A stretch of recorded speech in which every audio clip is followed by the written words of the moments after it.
আসসালামু আলাইকুম রহমতুল্লাহ। খামিনি অধ্যায় শেষ হয়ে গেল।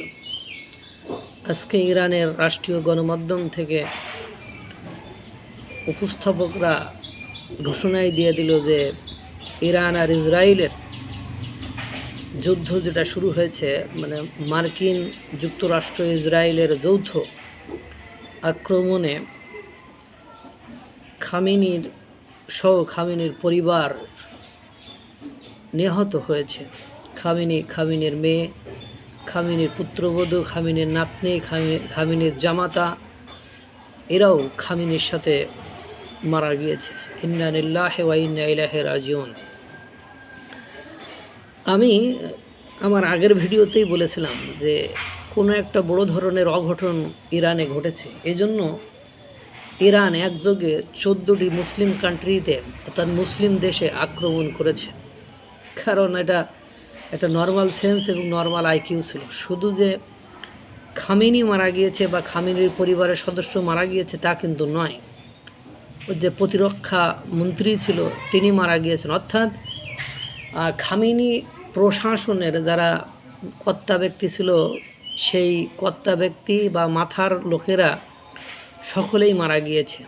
তারা সকলেই ইহকাল ত্যাগ করেছে। এটাই সত্য, এটাই প্রমাণিত হলো। এবং আমেরিকা এটা গতকাল থেকে দাবি করছে, মানে তারা আক্রমণ করার পরপরই এটা দাবি করে আসছে যে খামিনি শেষ বা খামিনির চ্যাপ্টার ক্লোজ। আর ডোনাল্ড ট্রাম্প বলছে তোমরা ক্ষমতা গ্রহণ করো। পাশাপাশি বিশ্ববিদ্যালয়ে যারা বিদ্রোহী ছিল, খামিনি প্রশাসন বা খামিনি শাসনের বিরোধিতা করত, তারা কিন্তু উল্লাসও প্রকাশ করেছে। বিভিন্ন জায়গা থেকে দেখলাম পতাকা নামিয়ে দিয়ে বিদ্রোহীদের যে পতাকা ছিল সেই পতাকা আবার উত্তোলন করা শুরু করেছে।